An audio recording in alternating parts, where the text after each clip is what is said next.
chief, if you will. The president is the commander-in-chief. She has written a letter to school children around the country, obviously a woman who called her own daughters, but also a woman as First Lady cast in a completely new role, herself grabbed and shuttled by the Secret Service to a secure location when these strikes happened. So this, an event that transformed the country, perhaps as well transformed the role, the public role of our First Lady.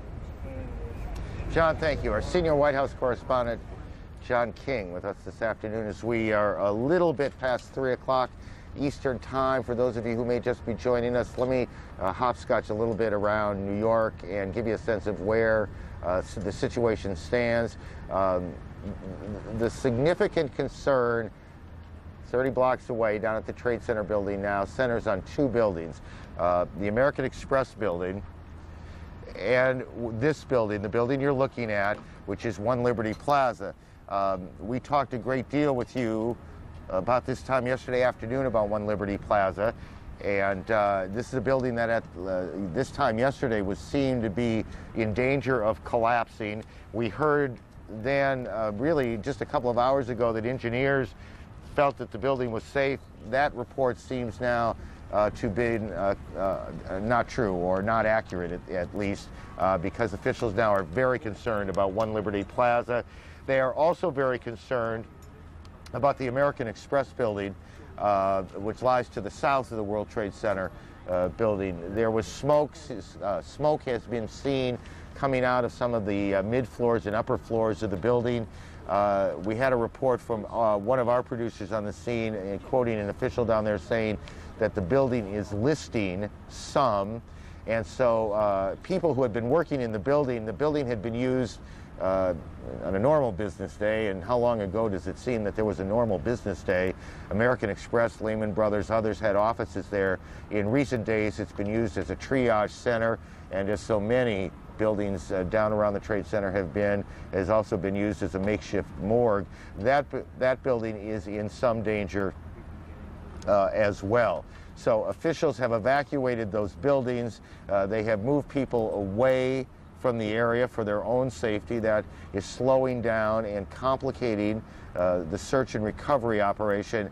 On the search and recovery side of this, we, with some considerable joy, I will tell you, can report that 5 New York City firefighters were pulled out of an SUV that had been buried in the collapse of the Trade Center buildings.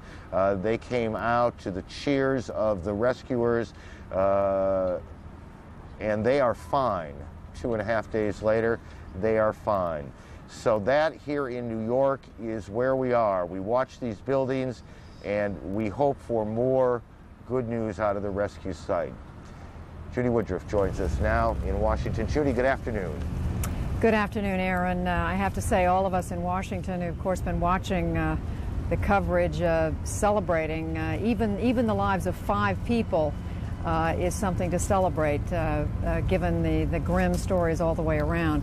And Aaron, I know you're watching very, very closely what's happening with those buildings in Lower Manhattan, and of course we'll come back to you as soon as there are more developments. But we want to bring you up to date now on the investigations, which are proceeding apace. CNN's justice correspondent Kelly Arena has been reporting for us all day long on the progress that's been made. And Kelly, we know that now they're talking about 18 hijackers having been involved. Tell us what you've been able to learn about that. That's right, Judy. FBI Director Robert Mueller and the Attorney General John Ashcroft said that they have identified at least 18 hijackers. Now, this isn't a guess here. They say that they have names and information on 18. Justice is considering whether or not to release a list of names to the public. That decision has not yet been made. They did break down for us, though, how many hijackers were on each plane, and we can show you that. United Flight 175, which crashed into the World Trade Center, had 5 hijackers, as did American Flight 11, which crashed into the World Trade Center. Both of those had 5 on board. United Flight 93, which crashed in Pennsylvania, had 4 hijackers. And American Flight 77, which crashed into the Pentagon, also had 4 hijackers. Now, unless intelligence proves otherwise, 18 is the working number right now. It is not completely solid, though. Things are in flux very much right now. Attorney General John Ashcroft also saying that all of those hijackers, Judy, were ticketed passengers. Now, Kelly, presumably, clearly, the hijackers themselves are dead. So the focus is on the people who were working with them, right? That's right, on finding associates, and the FBI has fanned out across the country trying to link the threads together, trying to find family members or friends or associates that could take them back to identifying operating terrorist cells within the United States or outside the United States, to possibly get a handle on who may be offering financial backing, or to find if there's any link between these hijackers and a larger terrorist organization. The FBI has questioned many people. Some of those have been detained, Judy, and let me be clear on that point. No one has been arrested at all in direct connection with the terrorist attacks, but there have been some people detained because as the FBI tracks people down, they find out that they're in violation of immigration laws, for example, and so they're detained for that reason. There have been several who have been arrested because they were wanted on other state and local charges. But there has been some confusion out there with FBI having people in custody directly connected with this. That is not the case just yet. The FBI says it is pursuing thousands of leads at this point. So, Kelly, where does the investigation go from here? Do they simply just pursue these leads? You describe them as thousands, one by one by one, or do they have sort of an overarching sense of where they go from here? Well, right now, this is a very early stage of this investigation. The FBI is pursuing many avenues, search warrants, subpoenas, so on. First, we heard that they had 8,000 personnel working, 4,000 agents, 3,000 support staff, and then not to mention nearly 1,000 working in FBI labs. We are now told today that that number has increased. In fact, there are 20 overseas FBI offices that are now directly involved in this investigation. We did hear earlier from FBI Director Robert Mueller, who explained some of the investigative tactics that the FBI was using. Throughout the country, when we receive leads, we have followed those leads. We are interviewing any number of people across the country. The number of FBI offices that are involved in the investigation, directly involved in the investigation, has expanded, and they are interviewing witnesses. They are, where necessary, obtaining search warrants, obtaining grand jury subpoenas, and whatever is necessary to obtain the evidence to more particularly identify the particular hijackers and anyone associated with them.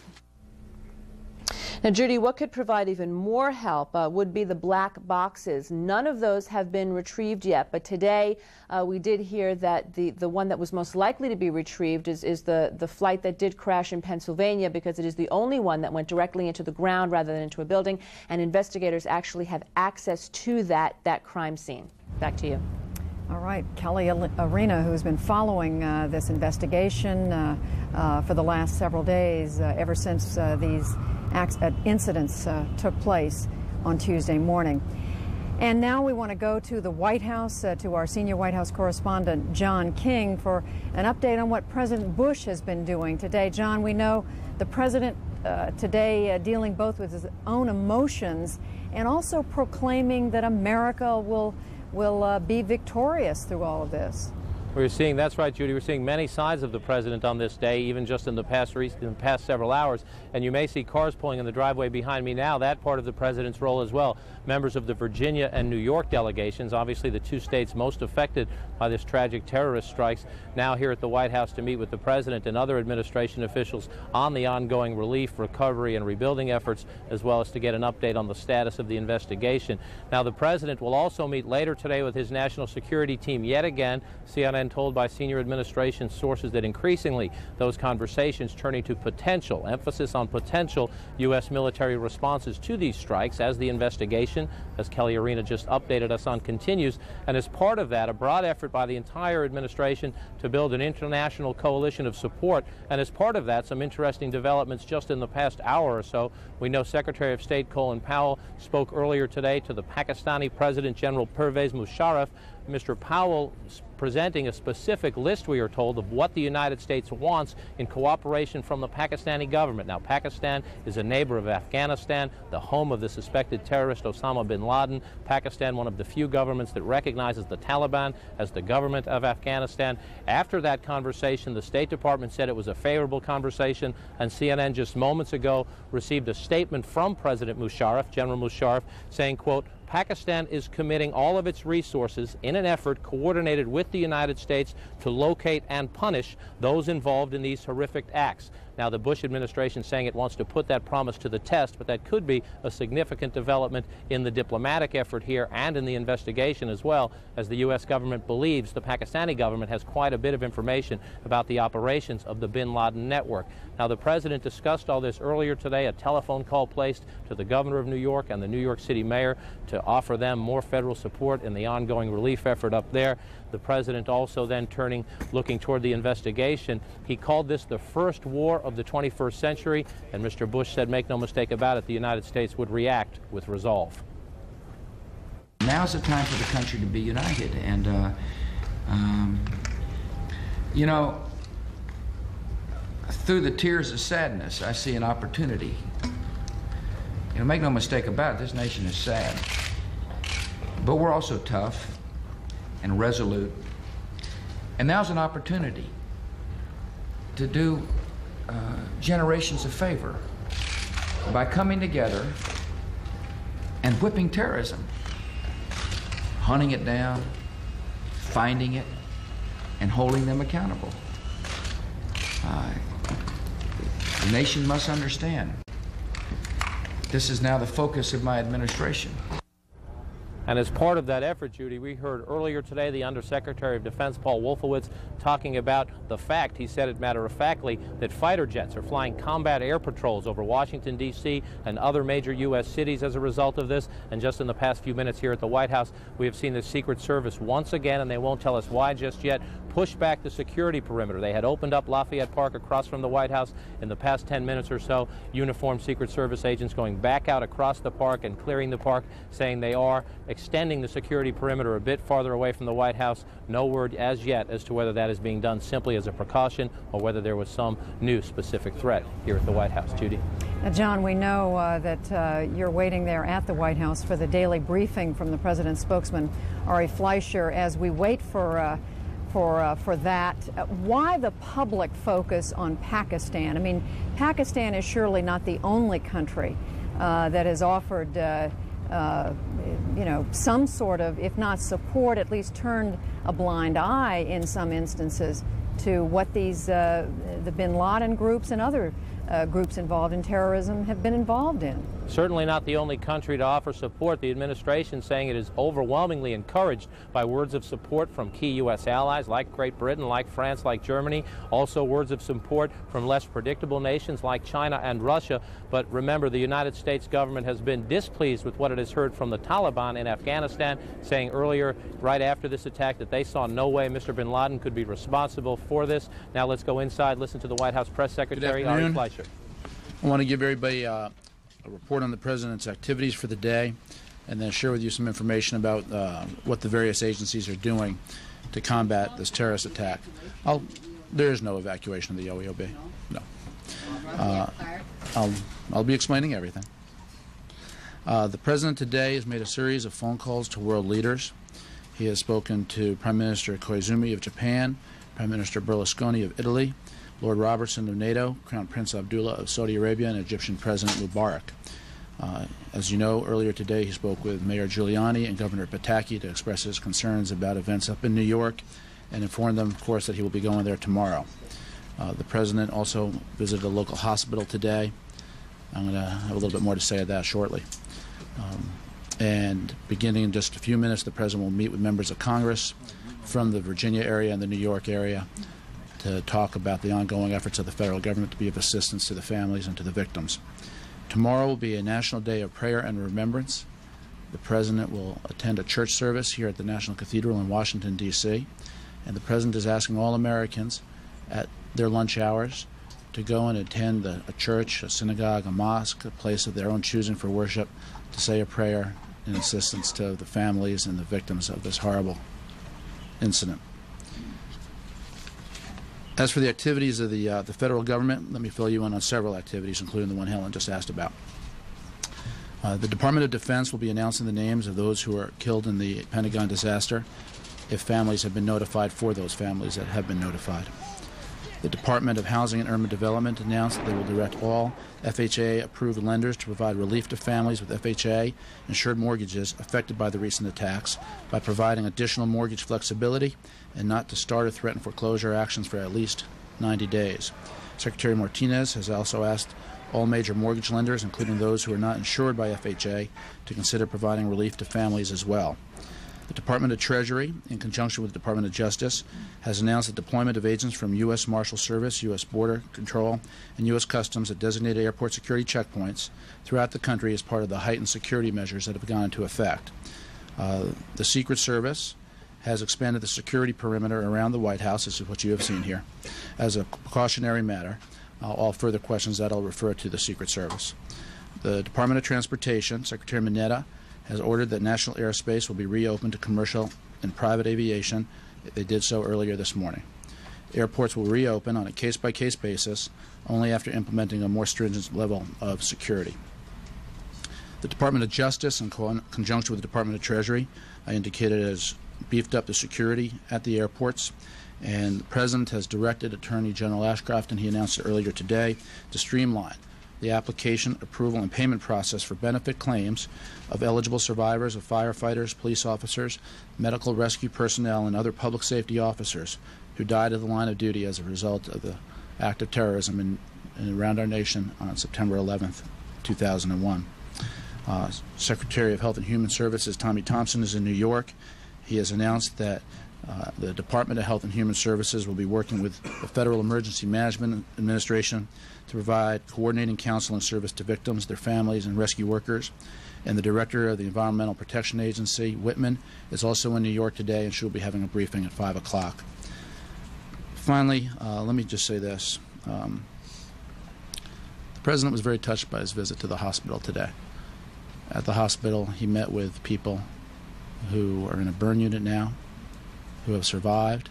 Some people are there as a result of the heroic actions they took in saving lives. The President met with one family where a mother stood by the bed of her son in the company of a soldier who rescued her son. And she said, "Mr. President, you have no idea how much this means to my family that you are here." He and Mrs. Bush were very touched by the courage that they saw at this hospital, and by the determination of our nation and its military and all the people who are affected by this and the people in New York City. The President is also aware there are people in this room who haven't seen their children in days. The President is determined, his resolve is clear and strong, and America is united. And I'm more than happy to take your questions. Ari, the President is not legally bound to seek a resolution from Congress authorizing the use of military force against whoever is responsible for these terrorist acts. And indeed, he already has a resolution from Congress showing solidarity in any response that he chooses to undertake. Why does the President believe it's necessary to have a separate resolution authorizing the use of military force? Well, the President views this as a real show of unity by the United States Congress. This is a real result of the expression of the bipartisan, bicameral leadership that met with the President 2 days ago to discuss Congress's role in this matter. So while the premise of your question is accurate, per the Constitution, the President as Commander-in-Chief has authority vested in him to take actions as he deems appropriate. It is also a recognition of the unity of our nation as expressed by the Congress. Can I do a follow on that, Ari, please? If it is actual war, as the President and others in the administration have declared, does he indeed not need a congressional approval to wage war on anyone? And the second part of the question, yesterday you said from that podium that the plane that hit the Pentagon was destined to hit here, and yet the plane came up from the south along I-95 and hit the West Wing. It doesn't seem to figure. Can you perhaps clarify it for us? Well, on your first question, the answer is the same as I indicated to Mr. Roberts. The Constitution vests in the President the authority as Commander-in-Chief to take action that in that capacity he deems appropriate. Nevertheless, our nation should be heartened to see the joint action with the Congress as the United States government unites and the President and the Congress discuss the terms of any type of joint resolution that the Congress may offer. On the second question, I think we've really exhausted that topic. I've got nothing further to add. All right. The President said this morning that he wanted to give Pakistan the opportunity to demonstrate that it can cooperate in this coalition he's trying to develop. State Department sources are telling ABC that the administration has asked the Pakistani government for permission to transit through its airspace in the event of a military operation, to close its borders with Afghanistan, and to stop providing fuel to the Taliban government. Why, and what would happen to Pakistan if it did not comply? Terry, the President indicated that Pakistan has a chance to cooperate with the United States government, and the President is pleased to see that Pakistan may take this chance. Secretary Powell indicated earlier today that the United States government has friendly relations with Pakistan. I'm going to broaden your question and try to explain it to you in a broader context. When the President talks to these leaders, you know I'm not going to share with you any private information the President or others in the government expressed on any communications. If they did, I'm not saying they did. There are government officials sharing that information, and it's pretty significant. Are we looking to transit through Pakistani airspace? I'm not going to deal with any type of specifics about the actions that we are taking or are not taking with regions around the world or nations around the world. But let me say this. As the President calls world leaders and as they join him in combating terrorism, the actions that the President is discussing with these leaders involve all forms of cooperation. It can be diplomatic cooperation. It can be military cooperation. It can be financial cooperation. It can be political cooperation. All of those are areas that are part of the coalition building that the President is discussing. Secretary Powell indicated earlier today that that is the purpose of all the phone calls that can include any of those options. And the President seemed to put Pakistan on notice. What if they don't comply? He said, we'll see what they mean by their agreement to cooperate. What if they don't? Terry, I typically don't deal in hypotheticals. I certainly will not deal with them now. Ari, if I could follow Kelly? on that, though, in the sense, though, is the message that actions speak louder than words here, that the Pakistani government can say that it's pledging to stand united with the U.S. government, that it will do what it takes, but is it your sense or the White House sense that we want to see what the Pakistani government will do and that actions are more important than a statement? This is the beginning of a process that can be lengthy. And the cooperation around the world is going to take many forms with the government of the United States. And the President, as you've seen by his actions today and the phone calls that he's making, which incidentally he will continue to make, are aimed at the various specific areas I mentioned. And the President understands that this is a process. It will take some time, and he will proceed throughout that process with resolve. How significant, though, for the Pakistani government to come forward with such a statement? Was the U.S. putting some pressure on the Pakistani government? I'm going to let the State Department discuss that specific by specific, country by country. Suffice it to say, the President, as a general matter, is very pleased with the conversations I've been having with leaders around the world. The world is uniting against terrorism, and the President sees this as a real opportunity for the world to do something that can save generations and protect generations from something that obviously has wreaked havoc on our nation and has killed thousands. Ari, could you tell us about what is happening in Lafayette Park, and could you also tell us whether the White House and Secret Service think that tourists and the American public are safe visiting the White House right now, and indeed are they safe visiting downtown Washington, D.C. and other parts of the city? Yes, they are safe visiting the White House. Yes, they are safe visiting Washington, D.C. Suffice to say, it is not business as usual, and that's one of the reasons why the Secret Service has expanded the perimeter around the White House. But it is not business as usual. The President said to the American people the other day that the government will take all appropriate precautions, and that's what you're saying. Ari, you opened the White House yesterday. I'm sorry, go ahead, Rebecca. Thank you. Is that a permanent expansion, and we'll be seeing further road closures in addition to Pennsylvania Avenue? What can you tell us about that? The Secret Service will have the most authoritative answer on that, but my understanding is it's not permanent. You reopened the White House yesterday to public tours and wanted to get that word out. How are you now rethinking that decision for some reason? Let me check on the public tours. I don't know what the status of that is. When Mr. Wolfowitz talked about putting an end to states that harbor terrorists, are you saying, did he mean to say that the U.S. policy is to wipe out governments that sponsor terrorists? Well, I can only say it in the President's words, and as the President said, the U.S. will use all our resources to conquer the enemy. And I think anybody who chooses to be America's enemy will have to think about what that means. I apologize. I need to clarify one thing. I apologize. Okay, and then we'll come back to it. Just to clarify, we have people telling our reporters that they have been evacuated from the White House. Is that inaccurate? No, there's no evacuation underway. If anybody in the OEOB is listening, there is no evacuation underway. These are the security precautions that I indicated for precisely the reasons I indicated. Is that Campbell? the Lafayette Park? I believe the perimeter. Are people being moved out of the EOB? No. I just said no. Lafayette Park? Helen, I just said no.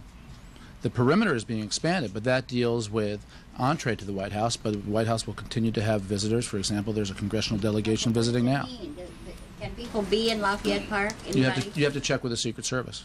Why? Because the Secret Service knows exactly how their perimeters work. Is there credible information of a new threat, or what prompted them to do this on day 3? This is just ongoing security issues per the Secret Service. I mean, they had a broader perimeter on the first day, then they came back, now they're expanding it back out. Is this a result of some new information? Jim, I think if you look across cities across the United States, if you look at all the actions that have been taken, as the President said, it's not business as usual. Security has been beefed up around the nation as a result of decisions that local security forces make as they see fit. New information, or just they decided for today to expand it to Lafayette Park? Yeah, I think the Secret Service can explain the reasons with better precision than I can, but the President did tell the nation it will not be business as usual, and I think what you're seeing is a sign of that. Campbell had it, yeah. I know you don't want to go back to this subject, but the President, when he was asked today about the threat to Air Force One, said, "I will not discuss the intelligence that our country has gathered," and yet you and other senior administration officials have discussed the intelligence. Does he have a problem with that? Is there some sort of different policy? Is this something that he has authorized you to share with us? What the President said is he's not going to discuss how the sources and the methods for how any information is collected, and that's exactly in keeping with what I've done and what I've said. But prior to your statement yesterday on that subject, no law enforcement agency involved in this, the FBI, the Secret Service, any of the branches of the military, gave any hint that Air Force One had been a target. And so clearly, once you put that out there, people are going to want to know more information about whether or not that's a credible assertion. Well, I think that people understand it's credible. Harry, this morning you could not nail down what was the purpose of the President's phone calls regarding coalition. But this afternoon you come back with an answer that the President's really asking world leaders for military, financial, so forth, help. Is that right? Do I have that right? That's exactly what I said. Okay. Is there a coalition now being formed formally? I don't think you can say formally, the President. This is exactly what you would expect. This is what presidents do. At a time like this, the President of the United States, as the leader of this country, talks to his colleagues around the world, prime ministers and presidents. Is he asking for specific sums and men in uniform and so forth to Helen, join in an effort? He's asking for what I just indicated. It's more than moral support, though. That's a fair statement. It's practical action in response to terrorism. That's correct.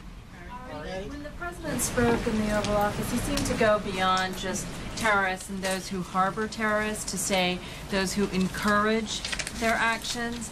And I wonder, what did he mean by that? And which of the world leaders was he trying to send a message to, or did he discuss that with? Because it seemed to go beyond what he's already said. Well, no, I think when the President talks about those who carried out this act and those who harbor them, obviously those who harbor them have encouraged them. So it's one and the same. Jim? And how many, if I could finish, how many world leaders has he spoken to since the beginning? And can we get a list of all of those? Well, I've been announcing them day by day. I'd have to go back and just pull it, but that's publicly available. You've got it all. I mentioned yesterday he spoke to President Putin twice, President Jiang, Blair, Chrétien, I believe Chirac, Schroeder. So you can do the math. Okay, since I have your attention, just one last bit of that. Three questions. When do you think Washington will return to normal? And what is normal now that this has happened? I think for the American people, not just for You're Washington. looking, while Ari Fleischer briefs at the White House, you're seeing pictures of St. Vincent's Hospital in New York City. 5 firefighters who were found alive in the rubble around the World Trade Center being brought to this hospital now. We just caught a glimpse of them just a moment ago, and we're looking now to see where they are at this moment. But we are told they were being brought to St. Vincent's Hospital. I'm told now we're going to rewind that tape and show it to you again. Here we are. These are the 5 rescue workers, emergency workers, firefighters who were found alive. At least 3 of them were able to walk out of the SUV, the utility vehicle they were found in, buried under the rubble. This is one of those little miracles that gives everyone some hope in this terrible, terrible tragedy. Clearly one of them on a stretcher, one of them, it looks as if in a wheelchair, and we were told that there were 3 who were walking, at least at the time of the rescue. We don't know the condition now. The St. Vincent's Hospital in New York. This, an amazing story. And now back to the White House and spokesman Ari Fleischer. Connie? Matt, 2 questions.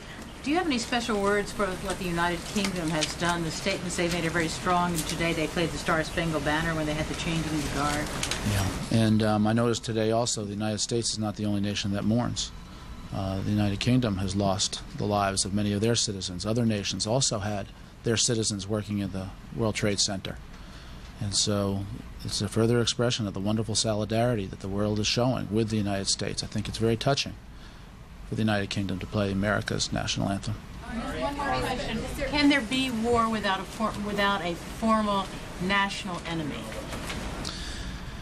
Well, as the President has indicated, this is a different type of enemy in the 21st century.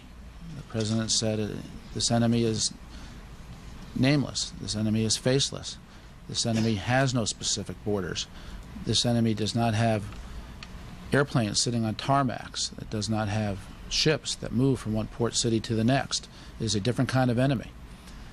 Having said that, the President also knows that our nation's military is capable of carrying out whatever mission is assigned to it to conquer any enemies.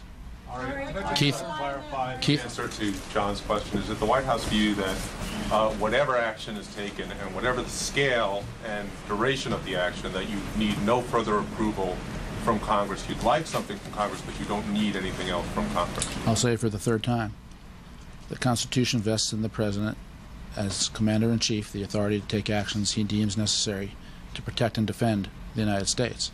The President is also very encouraged as a result of working with Congress on this joint resolution, which is a real show of unity from the Congress, and the White House will work with Congress on that language. So that's a yes, right? That's a yes. You need no further approval. I think I've made it very clear.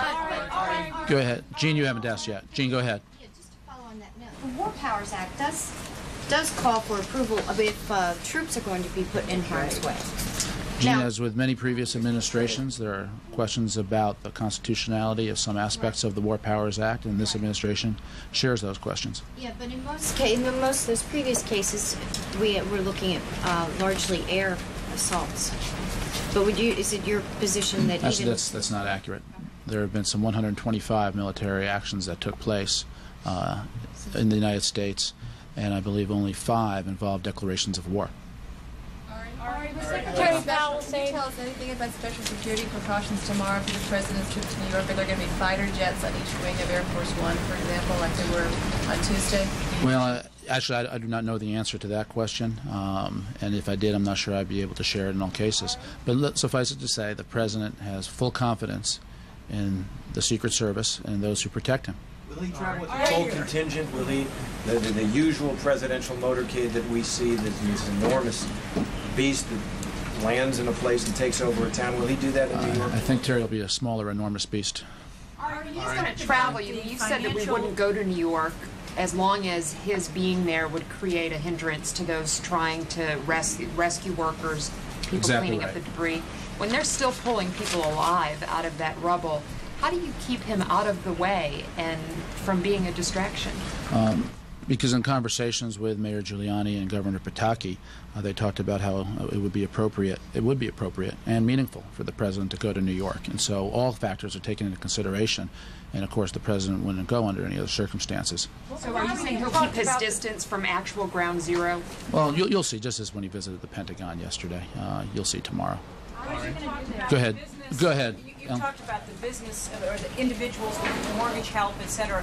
What about the businesses that have been wiped out? Where is the administration thinking of putting some help in that direction? Well, also as a result of the $20 billion supplemental appropriation bill that is moving its way through Congress, that will provide the means to give assistance to many people, businesses, otherwise, all who have suffered in this.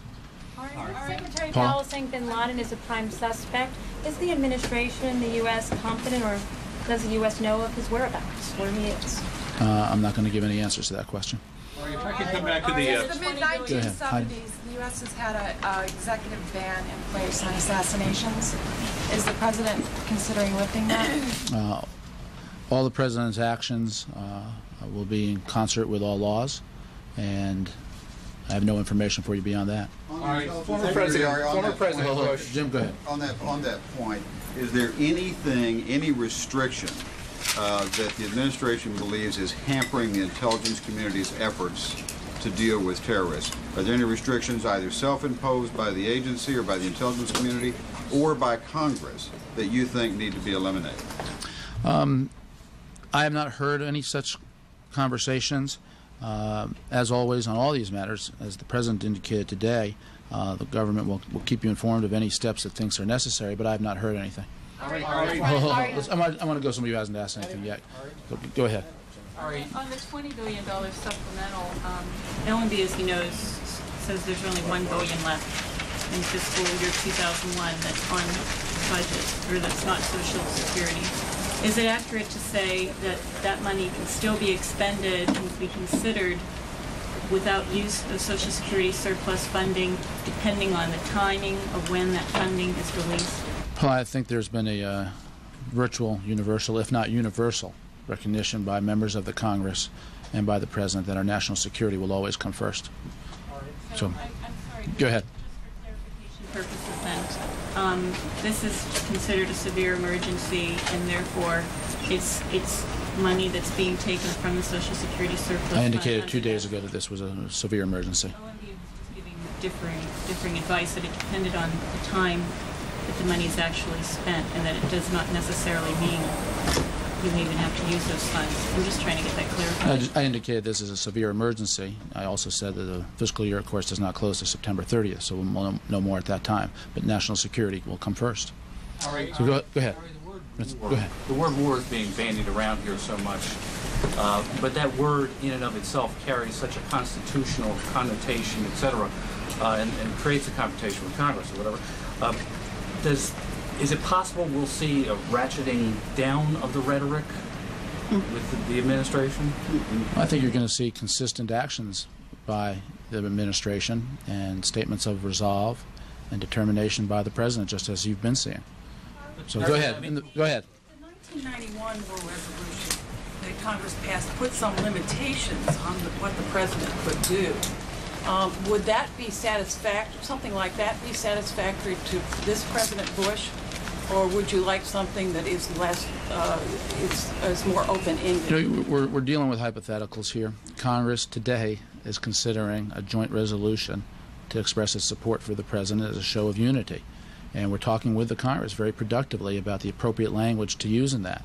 And that's where the administration is focused today. You would see this as more of a general resolution of support and not the kind of thing that his father got from Congress in 1991. Well, to be parliamentary, it is a joint resolution. So. Did you understand my question? I mean, I'm saying it's one thing to pass a, resolve we support the President, and quite another to pass what was enacted in 1991, which said the President can take military action under these Yeah, I think this is all very public. This is a joint resolution that is going to move on Capitol Hill, and you'll be able to review the language of it yourself. And I think there are going to be some comparisons that may be apt to 1991, others that will not be. This is 2001, and this is different. Did the White House suggest language for this? Sure. We're working with Congress on the language.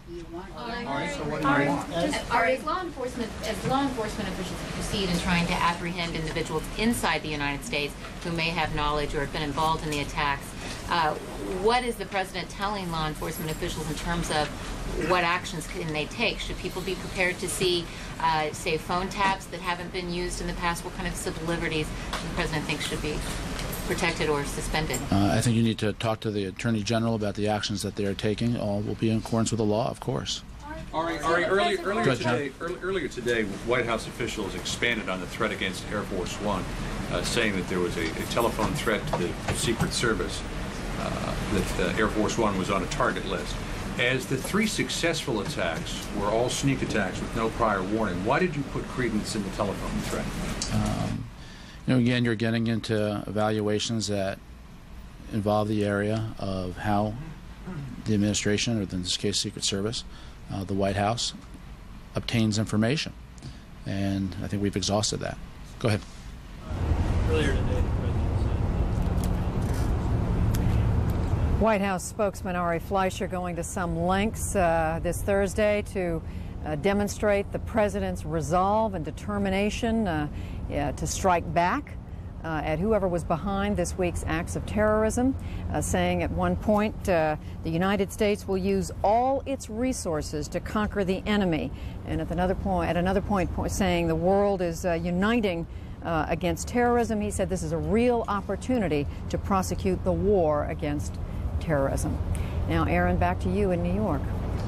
Judy, thank you. A couple of points I want to make just very briefly. One of them you've seen perhaps crawling across the screen slowly, but I'd like to highlight it here because it's important not simply practically but symbolically, and that is an announcement was made not too terribly long ago that all of the major stock exchanges, the Amex, the New York Stock Exchange, of course, and the NASDAQ will open Monday morning, not tomorrow, as they had hoped, or at least thought they might be able to do, but Monday morning, 9:30, all the major exchanges will open. Obviously, the financial community, because it is housed, so much of it is housed down by the Trade Center, has been enormously impacted.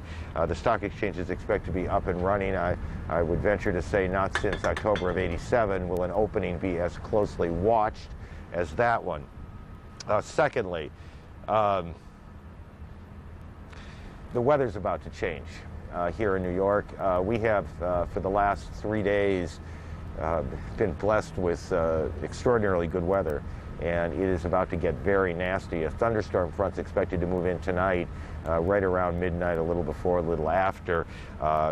Gusty winds expected. The dangers here, a little rain probably wouldn't be terribly bad. It would help settle some of the dust down that's in the air, and it might actually help. A lot of rain and a lot of wind are not going to be good at all. There's any wind down there, any big gusting wind can impact the buildings, have an effect on those buildings. It's going to make the rescue operation somewhat more difficult. It's also, honestly, it's going to make the working conditions, which are hardly pleasant now, that much worse. So we will keep an eye on the weather, which is expected to change and then stay very, very windy and quite cold for this time of year, at least through the weekend. All of this is the result of a tropical storm that's out in the Atlantic and is kicking back a cold front our way. The principal things that we are watching right now down by the Trade Center, we keep an eye on 2 buildings. One Liberty Plaza building we've talked an awful lot about over the last 24 hours. There is enormous concern now that this 60-story building, roughly, this 60-story building could be in danger of collapsing. One Liberty Plaza is to the east of the World Trade Center. On the other side of the Trade Centers, on the west side, almost all the way to the West Side Highway, which is a staging area, we are also keeping an eye on the American Express building as well. This is a building that houses American Express, obviously, Lehman Brothers. It's been used as a triage center since Tuesday. It has been used as a morgue. We saw some smoke coming out of the building earlier. We had reports from our colleagues that as they were being evacuated from the area, that there was some listing of the building. None of this suggests that these things are going to collapse, but obviously there is a concern that they might. And that concern has just been one more problem that investigators have to deal with and rescue teams have to deal with. Let me go down to Martin Savage, who is a much closer view than I right now of both the search and rescue operation and the concern about these buildings. Martin, do you have an update for us? Well, a couple of points we can update you on. When you mentioned the weather, that has been a factor that's been of great concern for the rescuers here. Despite the effort to try to find survivors here, there's also been a very strong effort to take into account the deteriorating weather. They have been working to get the tremendous number of supplies and equipment that they had out in the open here under some sort of cover in anticipation of that. Regarding the buildings, the concern is still there. However, they have backed off of that evacuation order, or at least on the work site itself.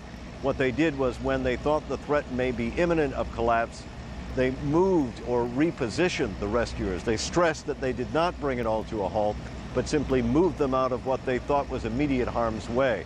And then the big news of the rescue story today, the discovery of a firefighting vehicle, a Chevy Suburban, actually buried under material, finally uncovered. That wasn't a surprise when they opened the door and 3 of 5 firefighters stepped out. Reportedly, 2 others had to be carried out, but the word is that there were 5 firefighters that were found alive after literally being entombed in the debris of the World Trade Center for 2 days. So those are the circumstances we continue to monitor here. It's a good news, bad news scenario, but of course it is played out against a very tragic backdrop. Aaron?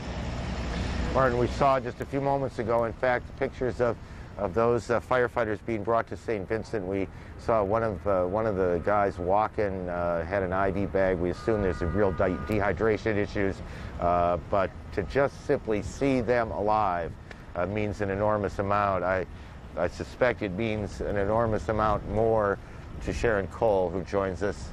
Sharon's boyfriend is a New York City firefighter, and he is missing. It's good of you to be here. I've done enough of these to know that in the last several days, and none of the questions I ask is easy, and none of the answers are either. Do the best you can. Tell me what the last 3 days have been like. Like how? It's been quite hectic. We have a 6-year-old son, and he asks where's dad, and I actually don't know what to say to him. What can you possibly say? He must be terrified. Yes, he is. He believes that his dad is coming home, but what if he don't? I want you to tell me about your guy here. I can't see it as well as you can. Tell me his name. His name is Keith Roy Maynard. And how old is he? 30 years old. How long has he been a firefighter? Can y'all see this? There we go. How long has he been a firefighter? Almost 3 years now. I got you. I'm sorry. He's been almost 3 years. And there we go. Thank you guys very much. Tell me about him. What kind of guy is he? He's a very conscientious person. He has a good heart, honest, willing to do anything for anybody, you know. He's a good friend to have, you know. He's been so helpful to everyone. He would go to his last end to be there for anybody and do anything for anyone. And when did you last see him? Tuesday morning? Tuesday morning. And kiss you goodbye and walk out the door? The funniest thing, he wanted me to go and vote because I was going to school. Tuesday, for those of you who don't remember, Tuesday seems to all of us a long time ago. It must seem like a lifetime ago to you. Tuesday was election day in New York City, primary election for mayor and city offices, and he told you to go vote in it. Yep. And he had walked out the door like that 1,000 times. He was very happy when he left. He was singing, you know, being very happy. We had no idea what was going to happen. And in all these other times he walked out the door, were you afraid? Never. You never at thought first, about the risks of what he did? At first. Yeah. But I got some good advice from my mom and his mom. You know, he has a passion for it, and the most we can do is just, leave it in God's hand. When you heard of the rescue today, did your heart jump? Yes. I thought he would have been one of the 5. And I know if he was one of the 5 that walked out, I mean, the first thing he would have done was call home to let us know that, he's alive. Are you getting all the help you need? Are you getting the fire department? I think it's probably true in every city. It's certainly true in this city. Is an extraordinary brotherhood. It is. And they take care of their own in a very rich and wonderful way. Are you getting the support you need? Yes. And the city keeping you abreast of what's going on? Yes, they do. They keep the family abreast. And is there anything any of us, anyone here can do that could be helpful other than just to keep you in our thoughts? Keep us in our thoughts. There are, like Mr. Maynard, a couple of hundred firefighters lost there. Every one of them, we suspect, has a Sharon or a someone in their lives, and they're certainly in our thoughts today. And his mom is right word. Thanks for coming in. I know how hard. Well, that's ridiculous. I don't know how hard this is. I can only imagine how hard this is, and I appreciate a great deal that you come and talk to us, and it helps, I think, all of us understand that while buildings can be rebuilt, ultimately this is about people and their lives and what's changed. Yeah. Thank you. Sharon Cole, how many Sharons are out there? Around the country. Okay, I need a second, we're okay. Around the country, Americans look at the people like Sharon, look at what's happened in this city, try and make sense of it all. We are, I suspect, as a country a bit closer in many ways over the last several days than we've been before. Jeff Flock is in Wisconsin today. He has been talking to people in the center of the country, the middle of the country, and he joins us now. Jeff? Aaron, we are indeed trekking across America this week, trying to get a sense for what folks are feeling away from the disaster. We're in Port Washington, Wisconsin. This is the home of Allen Edmonds. Perhaps you've heard of them. They make shoes, the largest domestic manufacturer of shoes, and we're talking to people on the production line today, and I just want to get a sense for where your head is today, Rachel, 3 days hence. A little bit of fear and sadness right about now because you don't know if it's over. Are there more things that are going to happen? Is that your fear, that more is to come? I fear that there is going to be more to come, or, not even maybe now or maybe 5 years down the road or 10 years down the road, or when my children are grown, what is to come of this if anybody thinks they can do it again. And sadness for all the families and friends of all the victims in New York and, at the Pentagon and things like that they have to go through such a tragedy for something senseless. I hear you. I want to move on. A lot of people were telling us today that up till now it's been shock, but now we're almost getting to the point of anger. What about you, sir? Where's your head today? My head, I'm angry at what happened. I have a lot of faith in myself, our country, that things are going to turn around. We will be going after retaliation. You told me you were hearkening back to the biblical line of an eye for an eye and a tooth for a tooth. Yes, that's what it's going to take. I hear the anger in your voice. I appreciate it. Thanks. As you go to work, as you spend your time out here, where's your head today? Just that I'm a little scared. I'm afraid.